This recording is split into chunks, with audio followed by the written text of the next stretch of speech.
Hi, everybody. Welcome to this latest episode of You Don't Know Jack, our podcast. And I'm Dr. Jack Groppel. I'm here with my co-host, Dr. Haley Perlus, and we're excited to be with you today.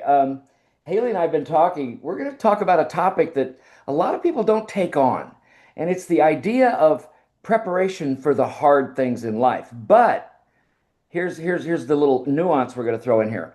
One of the things we're going to talk about is how you intentionally throw yourself into maybe the deep end of the pool as a word picture for something that you don't know is coming, and how the hard times that we put ourselves through sometimes prepare us for something we don't even know that's coming. Um, so what I want to do is I want to introduce this in stages. Then I'm going to bring Haley in. Um, so let's say you know something hard is coming, really hard. And then how do you prepare for something you know that's coming that's really, really hard? And in my life, the best word picture is when my son was 12. I have artificial knees, and we decided we were going to climb Mount Kilimanjaro. So this mountain is 19,341 feet high. Nothing like that in the state of Illinois where I used to live. But I knew that we had to prepare, and we'd never hiked with poles before. Those of you that are avid hikers, you may laugh at me right now. We'd never used poles before, but I knew we had to have poles on the mountain. Um, so I needed to find some ways that my son and I could train that would help us train for something as rigorous as Kilimanjaro. So I found near the Chicago suburbs, about an hour and a half away, a state park called Starved Rock State Park, and it's along a river, the Rock River. Well, it's river bluffs, and it's dirt paths that can get muddy with railing. It's very rough paths up and down. So even though I didn't have the altitude, I could put us in a situation where we were going uphill, downhill, and having to get the rhythm to use the poles, the hiking poles, and had packs. So we tried to duplicate everything except the altitude. So that was a situation where I knew something hard was coming, and I wanted to find a training situation that would prepare us for something hard that was coming. So instead of just getting on a level track, for example, and trying to use poles on a level track, I got us on the rock bluffs by this river. So that's just an example where you know something's coming. Then where you intentionally put yourself in the deep end of the pool, metaphorically, for something you don't know is coming. And we know, and this is true because I always used to say, how many of you realize that the tough times in life have prepared you for life? And everybody raises their hand. The easy times don't prepare us for life, but we sometimes don't understand that. And so you don't know something is coming, even though you know life is hard and there will be something coming, but you don't know what's coming. Well, how do you train? Well, again, I'm going to come back to Kilimanjaro because I had no idea that when we climbed Mount Kilimanjaro, it was preparing us for something else. You see, when we were on Kilimanjaro, the goal was summit, if we can, try to make it to the summit. You've all heard the story. But I had no idea what it was preparing my 12-year-old son for. Because, and the word I want to show everybody is not winning and not taking, it's resilience. That's the training that I want everybody to realize. So on Kilimanjaro, we did make it to the summit. It was very difficult. We worked through all the difficulties, and we did well as father and son. I was really proud of him. 12 years old, making it to the summit, just amazing. Well, the next year, my son was in karate, and he qualified for the national championships in forms in kata, and it's double elimination. Well, sure enough, he loses in the very first round, and there's 12 to 15 kids. So he has to go to the back of the line. So he's got to beat between 12 and 15 kids to even get back into medal contention. So in my brain, I'm going, well, this is going to be pretty quick because how's he going to beat 12 kids in a row? But my son, just like we did on Kilimanjaro, one step at a time. It wasn't about beating 12 kids. What he learned on Kilimanjaro was it wasn't about climbing the mountain. It was about taking the next step and to keep taking the next step. So in my son's mind, here he was 13 then. He's not looking at beating 12 kids. He's got to beat the next kid. And then he's got to beat the next kid. And sure enough, he wins. He beats 12 kids and he loses he won the silver medal. But I think the resilience that I saw that day came from Mount Kilimanjaro. The next year, he was a brown belt. He's invited by his best friend to compete in Team Kumite fighting. Well, I won't tell you the whole story, but lo and behold, they go on and win the national championship in Fort Lauderdale. And my son started the fight as a brown belt, fighting against a U.S. national team member. Again, it's not about winning, but it was about the resilience that I saw in my son that I know came from doing something that we had no idea was going to prepare him for something later on. We always think that it will. So Haley, I just thought with those two kind of examples, I'll invite you to join us and give us some thoughts on this. I know you've done so much around this and you followed all the flow research. I'd love to hear your thoughts on this and what goes on in our brains as we're going through this. I can tell you what was going through my brain as I'm listening to your story. We're always training, whether we know it or not, and we might as well do things intentionally. And there's always going to be more that I guess what I'm saying is there's always going to be more than what we think it is. So Yeah, you were training for Kilimanjaro. You were going to the parks and training for that climb, which was intentional. But while you're intentionally training for that hike, you and your son, even though we were just focusing on your son, you were also training for other aspects of your life. yeah. And I can share a story as I was listening to you and you and I were talking and you asked me, what comes up for you, Haley, before we Hmm. started recording. When I was 12, so the same age Oh, as your son, my parents, I grew up in Toronto, Canada, and I was a ski racer. hmm. My parents sent me away to a 2-week ski camp in November, I believe, to Breckenridge, Colorado. I Oh, knew no wow. one. I knew one person who was 2 years older than me who was from my ski club, but I didn't know anybody. And at 12 years old, this was the first time that I've ever gone away to anything like this. And I not only got altitude sickness and frostbite, but I also was really homesick. Yeah, neither of your parents went. No, So you went by yourself I went by at myself. 12. I knew one boy Wow. who was 2 years older than me. Mm. And I think initially my parents felt so badly and they regretted the decision because I mean I think I racked up $600 in phone bills over the first 3 days Oh, because I was just lying in bed sick and I wouldn't let my mom off the phone. And it got to the point, I'll be honest, it got to the point where my coach called my parents and just said, "Come and get her."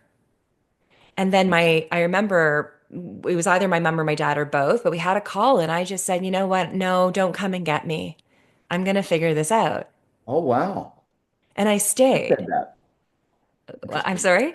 You said that. I Don't said come and get that. me. I said Wow. that. I Most kids stayed. would say, get here. Get here as soon No, as you can. I stayed. Now I was miserable. I was like, I thought I was in my own version of such turmoil and tragedy. It was just awful. But then there was this moment and I stayed. And I learned something really important about myself and that day is I can do hard things. And being a speaker and being a coach and being a trainer, I travel a lot and I travel by myself a lot. And I go to foreign places where I don't speak the language and I go to where I'm meeting strangers and I'm pretty shy, even though I'm a keynote speaker. I'm pretty shy. And I don't go to restaurants instead of, go and eat by myself. I still do room service or go to the grocery store and pull Right. up and grab food and bring it into my room. Yeah. But I do get on those planes and I do go to those countries and I do go to those different states and I do put myself in hard places. And I honestly, the way you were just talking about your story, I honestly think that I too developed the skill of resilience Right. from that moment when I was 12, when the intention was just for Haley to become a better skier and to join this ski team. Yeah. That was the intentionality behind it, and it worked because I did join, and it did help me become the racer that I was. But unintentional was the resilience training I have now taken into the rest of my life. Mm. That's powerful. I mean, something similar came to me, but we're going to have to warn the parents out watching us right now that we're not saying send your kids off. Right? Because when I was 17, I went to Guatemala by myself as a foreign exchange student. I was terribly homesick, and that made me better. I know it did. I mean, I was a crazy 17-year-old kid, though. I climbed an active volcano. I was in the northern parts of Guatemala confronted by jaguars, which is all in my book, my memoir. But we're not advocating for the parents listening to us to send your kids away, but it certainly does create a training effect for something uh, that when you are able to sustain that, you are able to do well. Yes. And Yeah. there is science. Yeah. I mean, well, tell us a little bit about the science about that, because I'd love to know more about that. So, the science that I would bring up primarily is the research on flow, even though this has nothing to do with flow state. Correct. So, Mihai Csikszentmihalyi has a chart, and above flow. So, flow is when your capacity meets your demands. Right. Just above is what he called the arousal zone. So, where we intentionally put ourselves in situations that are just above, where the demand is slightly above our capacity. So that would Mhm. be the arousal zone. And I think people understand that type of training, right? Like Sure. if we can do 12 reps of 8 pounds, so maybe now I'm going to do 15 reps of 8 pounds, right? In a bicep curl or something like that. But then above arousal is the anxiety zone. And that's where you were talking about at the beginning, the word picture of kind of throwing yourself in the deep end. Right. This is where now the demand is much greater than your current capacity. And we don't want to do this often. It's not like a daily occurrence. And sometimes, coaches, parents, or if we're guiding ourselves, we need to be strategic about it. But sometimes, like my parents, they didn't or the coach recommended, and I was thrown into the deep end going away on the first camp, a different country for 2 weeks where I knew no one. That would be more of an anxiety experience even than the arousal might have been maybe a weekend away by myself, right? Hmm. But here you go, 2 weeks, and for you, Guatemala. So sometimes it's actually strategic to experience that anxiety zone. We don't want to do it every day, where we learn resilience, where we actually discover things about ourselves that we didn't know before. And sometimes the training is intentional, where the actual training environment simulates the environment that we will be in. And sometimes those skills are transferable to other areas of our lives. So above the arousal, you said that's anxiety. Yeah.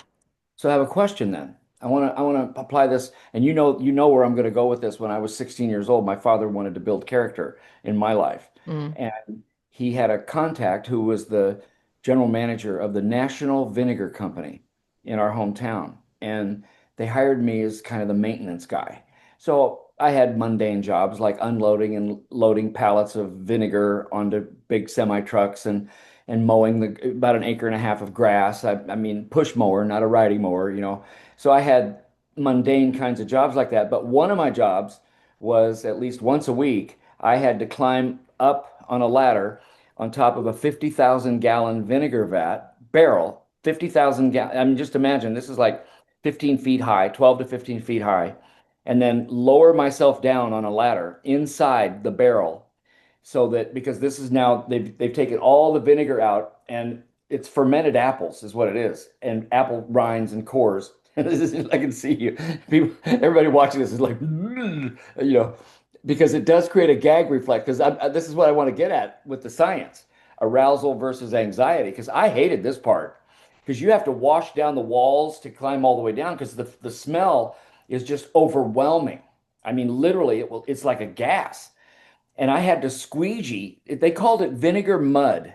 Mm. That's how thick it was. And I Mm. had to squeegee the vinegar mud out of a bunghole in the bottom of the barrel and then into a wheelbarrow underneath the vat and then wheel that all away to dispose of. But at what point, like that was definitely not arousal. That was anxiety when I had to do that job. Now, did that though, is there a training effect if you get into the anxiety level versus the arousal? See, this is for me, this is a really interesting because I grew up, I mean, obviously I'm a baby boomer. So I grew up in an era where, it was hard work. I mean, definitely life was not a piece of cake. It was hard. And this was one of the hard jobs I had. Uh, but I guess if you said to me, yeah, that really did build character, I'm not so sure that it built a whole lot of character. I mean, people couldn't stand to be around me. I had vinegar smell. To this day, I can't be around vinegar. To this day.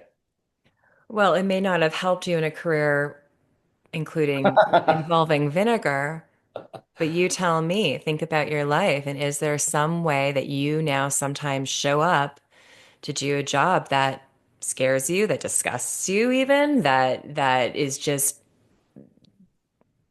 literally Probably. I mean, almost brings it's up that really smell of interesting. vinegar and you can do it? Oh, I mean, I honestly said this at 16. If I can do this, I can do anything in my life. I Well, mean, there I you really go. did. I really did have that attitude. If I can do this, I can do anything. I know I can. So what that did do, I mean, I say this with respect for people that do jobs like this. It showed me what I didn't want to do in my life. I mean, I will say that. I don't want to do this uh, in my lifetime. I mean, I want to do something else. But not this. Yeah, but you also learned something about yourself, I'm sure of it. Yeah, No, and not just that you don't like the smell of vinegar and not just that you don't want to do that, but just being asked to do a job that you didn't want to do. Let's just go there. Have you ever been asked to do a job that you don't want to do of and you course. Of course. Of course, I have. In my life, in my career, absolutely. I've had career jobs I did not want to do. I'd teach classes I didn't want to teach. Like I had to retool on a teaching a class that I'd never taught before. And you're going, this is the last thing I want to do. I'm not prepared to teach this class. Yet you're asked to teach a class. And you have to really, I mean, going into business. I mean, I I wanted to go into business, but I never had a business class. yeah. You know, I think, the thing about here's a good analogy that I would recommend for people that people might be thinking, well, what's an example? Public speaking is still a huge fear for people. And I would definitely recommend that training as a public speaker is one of the greatest vinegar vats to throw yourself into. There you go. There you have it. It's like other people's vinegar vats. Join Toastmasters. Take a Dale Carnegie class. Learn to speak, and that becomes your vinegar vat. Throw yourself in the vinegar vat, and you'll be fine. You'll see that incredibly tasteful vinegar comes out of the vinegar vat. Yeah. And I actually, for public speaking, I hired a speaking coach. He worked with Oh, celebrities and then he worked with football players who, once they were done football, they became commentators. And so I went to him in LA and we and had some courses. And so that deliberate training, hard training, I remember very clearly, and I'm still working on it to this day, but I remember clearly he's saying, teaching me things like end your sentences with a period instead of a question mark. So like I learned all these things that trained me to speak on stage, but guess what? It also taught me to be a better communicator in my relationships. It yeah. also allowed me to be a better coach in my one-on-one practices, to tell stories. So it's an interesting thing. They're transferable skills, but you have to preparation and training. It's not about doing it in a comfortable fashion. And it's not linear, I don't think either. I don't think like Mhm. if you do this, then you're prepared for this. I don't think it's linear at all. Mhm. I don't know. You might not ever know what you're preparing for. Right. I mean, and what comes to my topic, my mind now, and this is you and I had this conversation earlier too.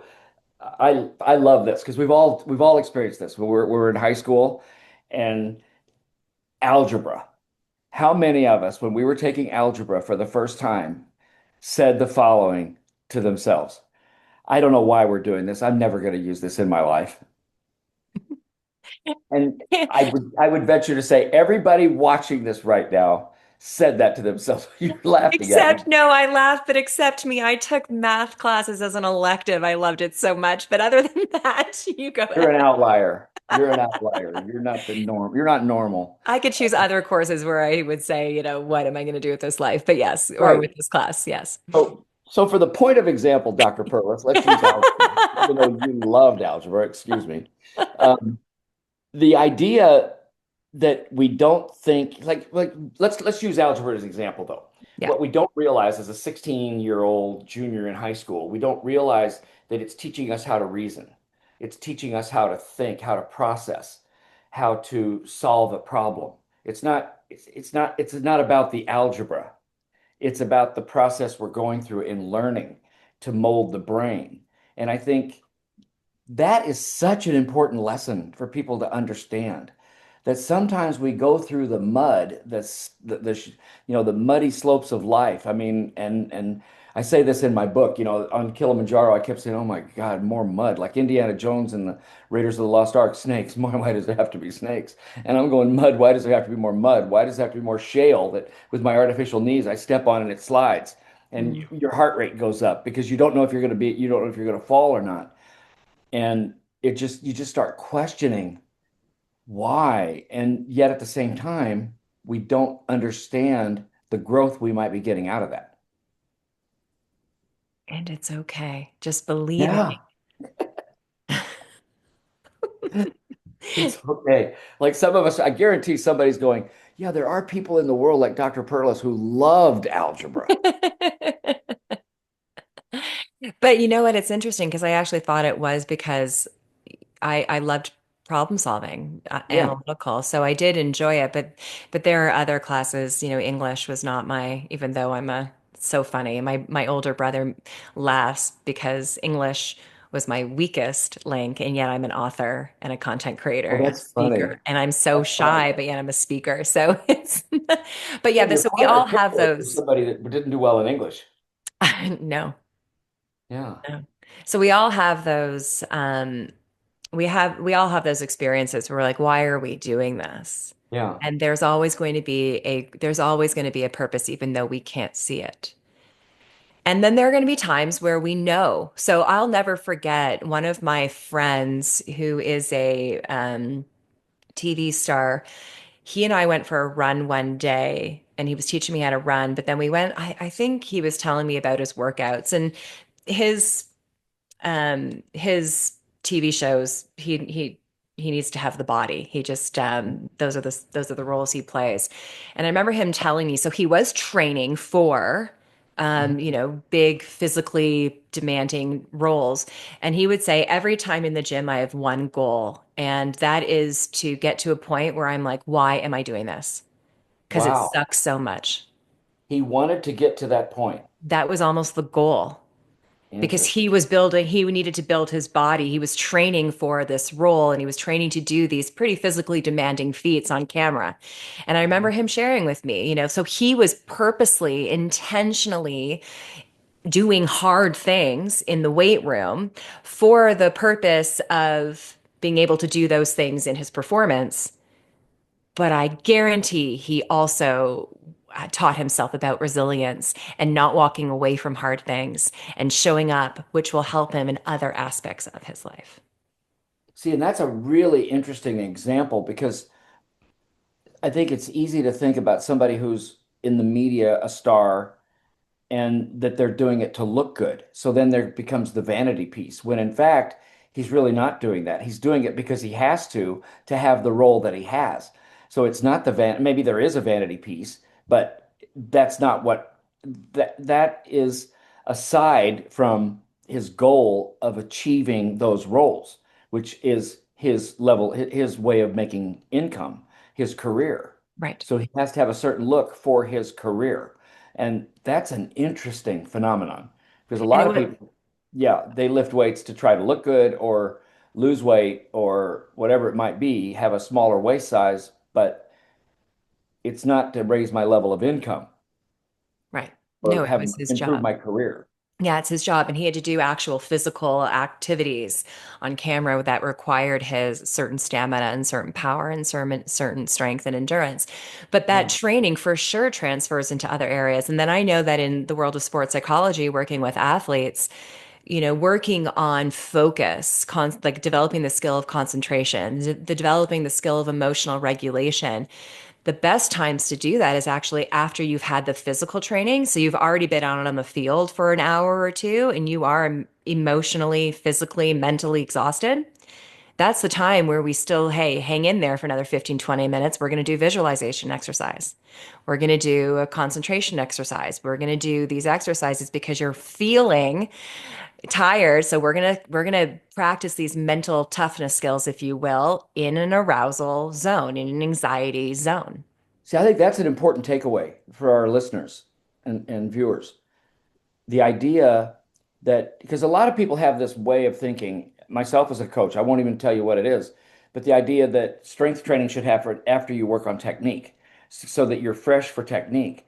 But I totally understand your argument that every now and then be fatigued and then work on whatever it is you're going to work on because now you've got yourself in a different state. And then to practice the skill in that new state is really essential. That's really an interesting takeaway, I think, for all Mm, this, is yeah, to intentionally put yourself into an arousal state, whether it's fatigue, excitement, anxiety for your training. And then your training take that the whole circuitry in the brain takes on a whole new level of rewiring.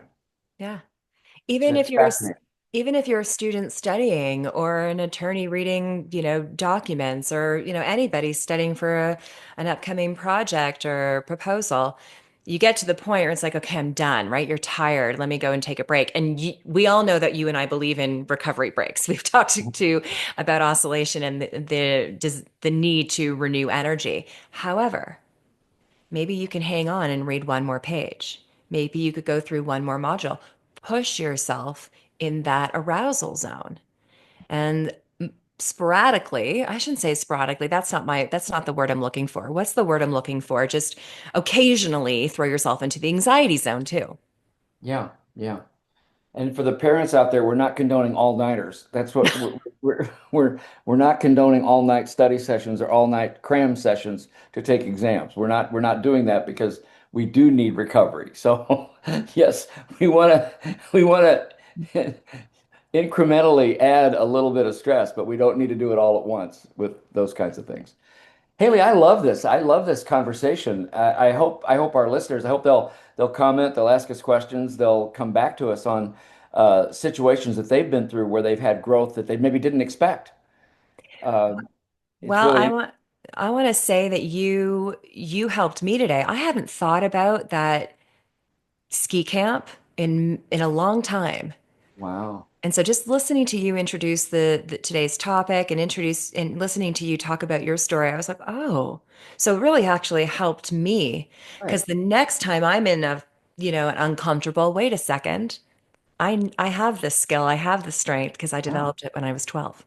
Right. I'm here for a reason and I've got this. I've got this. I think that's so cool to be able to be in a situation, especially as an adult, when you're put in a very uncomfortable situation to actually take a second. You've been kind of here, maybe differently, but I got this. That is a huge statement as an adult because life is really hard and we're faced it with a lot of uncomfortable situations. And if we can easily just not easily, but if we can look back on our life and say, you know, I've got this. I mean, I just think that's huge. I used to say something. It's see if I can get it right. I used to say, life is hard, but as soon as you realize that it's really, really hard, and you accept the fact that it's really, really hard, it's no longer going to be that hard. Yeah, I think sometimes we throw ourselves into a state of chaos yeah. because things are hard, and we don't realize that we've done a lot of training by how we've lived our life for these hard moments. Do you agree with that? 100%. And our podcast, You Don't Know Jack, has a subtitle, which is Life is Hard, Let's Prepare for It. That's right. This has been really fun, Haley. Thank you. I appreciate this.